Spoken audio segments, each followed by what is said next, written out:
Hi guys, welcome back to my channel.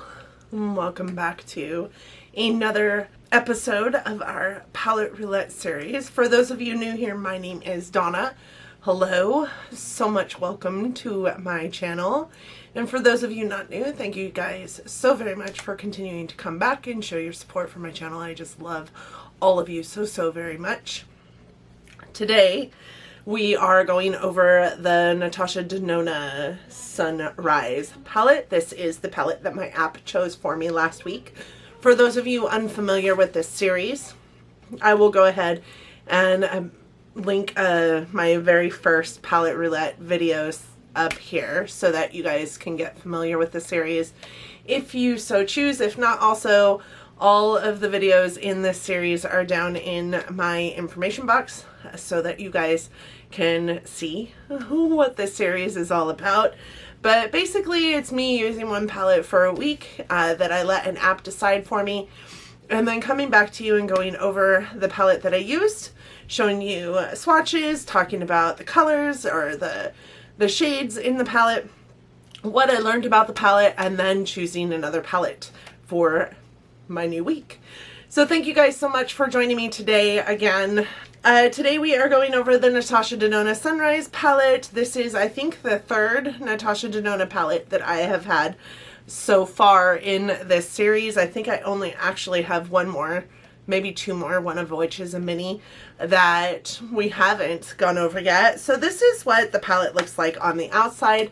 This is kind of new for Natasha Denona. All the palettes that I have of hers do not have like a hard casing, but this is hard on the front side and kind of plasticky on the back side. This is an eyeshadow palette that you can pop the pans out of and put into a magnetic palette if you so choose, which is why the holes are on the back here. And this palette is $65. And on the Sephora website, it does have 4.8 stars out of 253 reviews as I am filming. So, I mean, that's good. A good percentage of greatness in one little palette.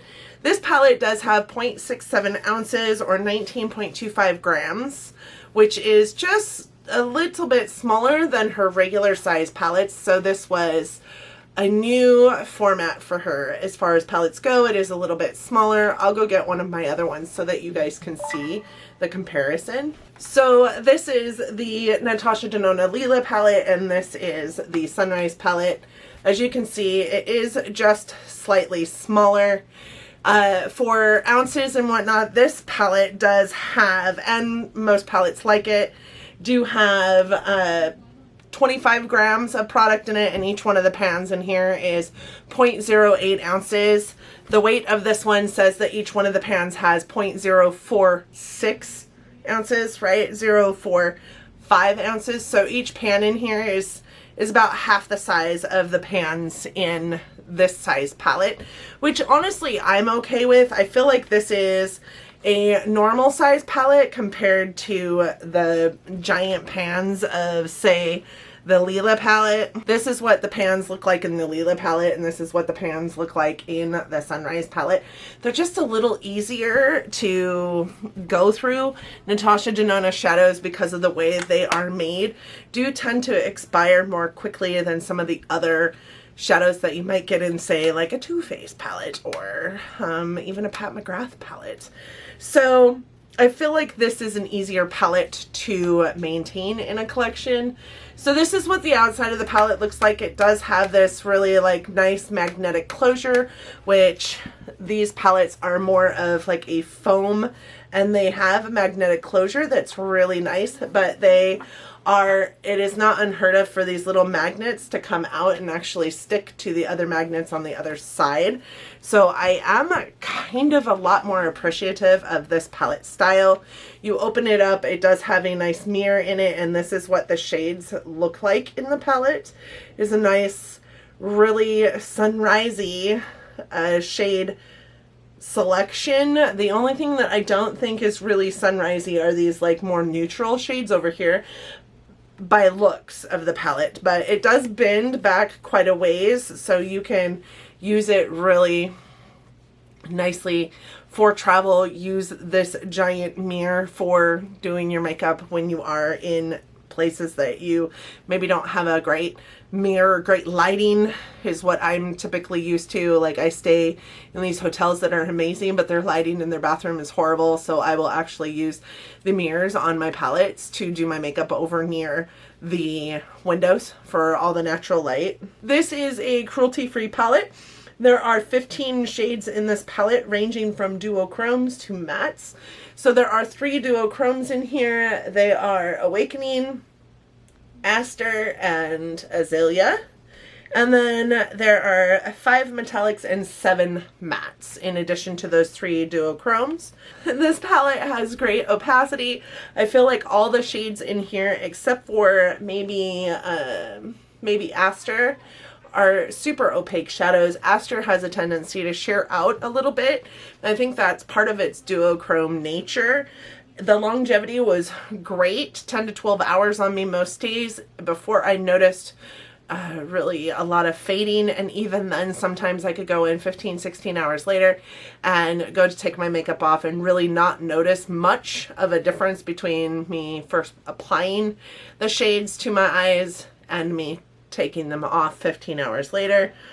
I feel like primer or non-primer, this palette really does work, and you can get a good amount of difference in the shadows that you use to come up with a lot of variety when you're using this palette. White base is really not necessary, except for, I would say, for these 2 yellows. I am wearing both the yellows and this orange on my eyes today, as well as this more like peachy shade here, and this color all over the top of that peachy shade from inner corner to like 2/3 out. I really feel like I didn't use a white base today, and I feel like you can see all the different shades, but if you really want like a brilliant yellow, then a white base would be more, you would be more apt to find that to produce the yellows that you're really looking for in this pan on your eyes. But it's not necessary. It does provide really great opacity for all of these shades. I love this palette, and I love that it is the size that it is. I feel like I will have a better time like bringing it along. It does close a little bit easier. It doesn't like latch closed. It's still just a magnetic closure on the container, but I do feel like my shadows are a little bit safer in this palette form than in some of her previous palette forms. I feel like this one could be forced open by other makeup in my makeup bag a little less easy than, say, the foam palette that a lot of her other palettes are made out of. If that makes any sense. Does that make sense? Okay, perfect. So let's go through some swatches. I loved how we worked swatches the last video, and I feel like I'm a horrible in the moment swatcher. So I did take swatches and get a picture of them, and I will post it here while I go through these swatches with you. These are swatches that were, for the most part, one finger like in the pan, one finger on my arm. There is no primer underneath these shadows. There is nothing underneath these shadows, just my skin. The ones that I did build up were the duochromes. So the Awakening, Aster, and Azalea, I did build those up. I also built up Laurel a little bit, which is the 5th shade that we'll talk about, but I will go ahead and talk you through these shades. The first shade here is Poppy. It is a really nice metallic shade, kind of like a really dark red. I did use this in a red eye look. I do believe I got a picture of it. I love this shade. It's kind of got that like burgundy, almost purple reddiness to it, so it's really pretty. Citrine is in my eye look today. This is the brighter of the 2 yellows in the palette, and I feel like you could, if you wanted this to be a brighter yellow, you could definitely put a white base underneath it and it would be a beautiful yellow shade for you. I don't feel like it's any less yellow without a white base on it. I do, like I said, have it in my eye look today, and I do feel like you can definitely see the difference between it and Carnelian, which I think is the name of the other yellow in here. I feel like it does a good job, but it does have a tendency to just kind of blend out to nothing. So you have to like go in and pack it on if you want that color without putting down that white base. The next shade in here is Phlox. I feel like it and Poppy are very, very similar. Poppy is just a little more like burgundy tone and Phlox is a little more red tone, but it is a beautiful, beautiful metallic shade. Awakening is that first duochrome. It is kind of a peachy copper color, which is a little bit lighter than what it looks like in the pan. It has a gold to pink shift. Like I said, it looks a lot peachier in real life than it does in the pan. Laurel is a really pretty, just kind of a champagne-y color metallic. It is really beautiful on the eye. It is, I used it quite often in my brow bone and as an inner corner highlight.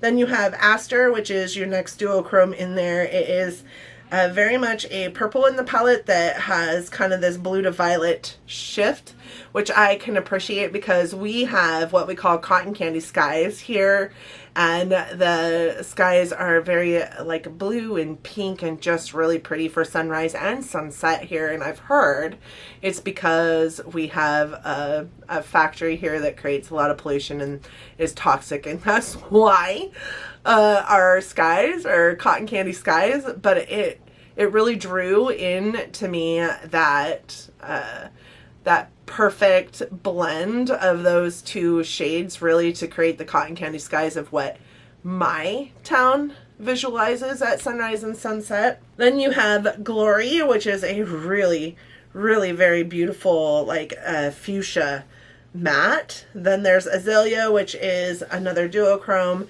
This is a dark like orangey red that has like a pink to violet shift. I've really, really loved that color as well. Then you have Morgan, which is a beautiful peachy matte that was just a beautiful peachy matte. I do have it in my eye look today, and one thing that I love about this peachy matte is there's not a whole lot of peachy mattes that can hold their own on like lid space, and I feel like this peachy matte really did hold its own. It does have a lot more pigmentation than what you see in the pan, and I appreciate that so much about Natasha Denona's shadows, to be honest. Some people have a hard time with it because the shades actually are true to pan most of the time. I love it. Then you have Agate, which is a really pretty, I guess Laurel would be a rose gold compared to Agate's kind of champagne-y color. Then you have Clove, which is another matte in the palette, and it is kind of a burgundy matte and really worked great to like deepen out any eye look that I had. That would be this palette's version of a dark brown or a black. And then you have Carnelian, I believe is the name of the shadow, and it is kind of a mustard orange yellow, which pans more orange, or pans more yellow than it does orange. Although in this eye look today, I feel like it is panning more orange, but I think it looks more orange because I also have Jasper, which is the color next to it, in this eye look, just in the deadest part of my crease.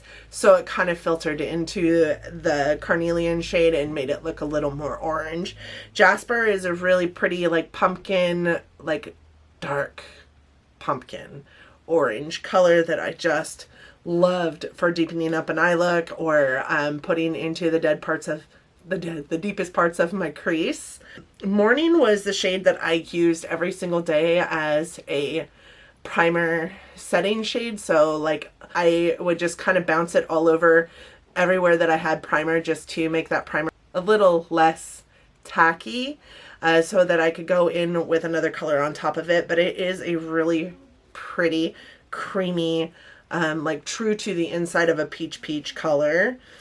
And then you have Dayspring, which is a really pretty copper colored metallic shade. In a nutshell, that is what is in this palette. I definitely enjoyed using this palette. It is one that is fairly new to my collection, and I bought it because I really have this affinity for Natasha Denona shadows.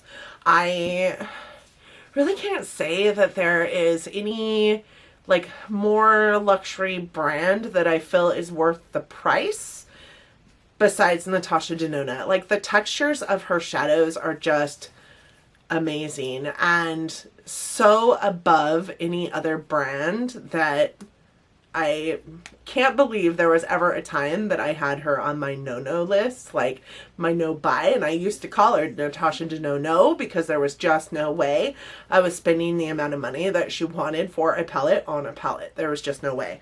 I really do hope that she comes out with more palettes this size. I think that this size is a little more easily attainable to those of us that can't spend $129 every time you put out a 15-pan eyeshadow palette. And I think that $65 is a little more reasonable to a lot of people for a luxury makeup brand. I also feel like this size of shadow is a little more easy to go through than the size that her other palettes are. When you look at her other palettes, you open them up and you think, oh my god, it's going to be 80 years before I can get through this palette and even pan off shadow, let alone all 15, and it expires in 12 months. Most powders will tell you that they expire in 12 months, and as long as they're not, you know, they're still maintaining some kind of pigmentation, as long as they don't smell wonky, I will keep them in my shadow collection or my powder, you know, product collection until I really feel like they really have gone bad. But these shadows expire rather quickly. These ones here are, you know, slated to expire in 24 months. And I think that the bigger palettes are the same way. Yeah, there's a 24-month shelf life on them, but I can tell you in 24 months, if those shadows are not done, if I have not panned them, I definitely won't, they won't be leaving my collection until they are really not giving me any kind of wonderful vibe. What I will say about this palette is this shadow here, so Awakening, that first duochrome, has a little bit more of a crispy feel to it. It does swatch, not as creamy as the other ones. The rest of the shadows in this palette are really, really creamy to the touch. There's a little bit of powder kick up in the pan, but you don't really notice it when you're putting it on your eyes. There's not a whole lot of fallout except for with this Aster shade, which is another duochrome in the palette. That one does have quite a bit of fallout, but it can just be washed away with a brush or however you know, wash away fallout for your face. This one does have a little bit more of a creamier feel to it. It's really hard to pick up on a brush, in my opinion. I had to use my finger quite a bit to go in to that shade to get any kind of pigment payoff that I wanted from that shade. They all blend so good. They all blend so good. And I'm not the best blender, so like when I say they blend so good, it is because I barely had to work with them to get them to blend. And I think that's what I love most about Natasha Denona, is that even though she is super expensive, the blendability of her product is so good. And for somebody who is still rather new into this, you know, beauty world and doesn't necessarily produce high quality blending skills, it is amazing to me to have a shadow that I barely have to work with to get it there. So with that being said, you have seen all my pictures. We've talked about swatches. We've talked about the palette. I loved using it. It's definitely not one leaving my collection anytime soon. I'm not sad that I purchased it. So for those of you unaware, I have a Samsung Note 9. I do use the Decide Now app, which is in our Play Store, and it looks like this. It is a Wheel of Fortune app. You can download this on any avenue as far as, you know, app stores go. I know that there are Wheel of Fortune apps on any app store that any iOS system has, or iOS, is it an iOS system? I can't remember. Anyways, it is just a Wheel of Fortune app that you like fill out with everything that you want it to decide for you, and then you just spin it by pressing the middle button here.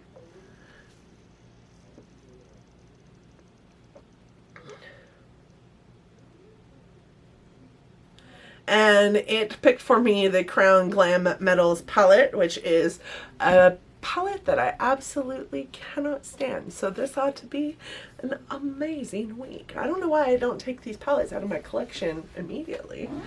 Let me go get it real quick. So this is the Crown Glam Metals palette. This is a palette that I received in BoxyCharm, so I didn't really spend any kind of money on it. But this is what it looks like on the outside. It just says Glam Metals, and it's just cardboard packaging. You open it up, it has this really cute mirror that is like guitar shape but pretty worthless, and then this is what the palette looks like. I don't know. Well, we will see how this rolls for me this week. This will probably be decluttered because I do not like this palette. I'm not a huge fan of Crown products, period.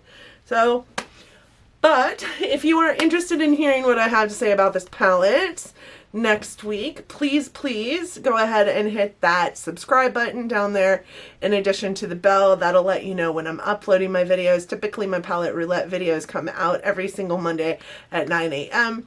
I do upload content every Monday, Wednesday, and Friday or Sunday, depending on my work schedule. I also will typically do that at 9 a.m. every single one of those days, but sometimes that doesn't work out. That is my life in a perfect world.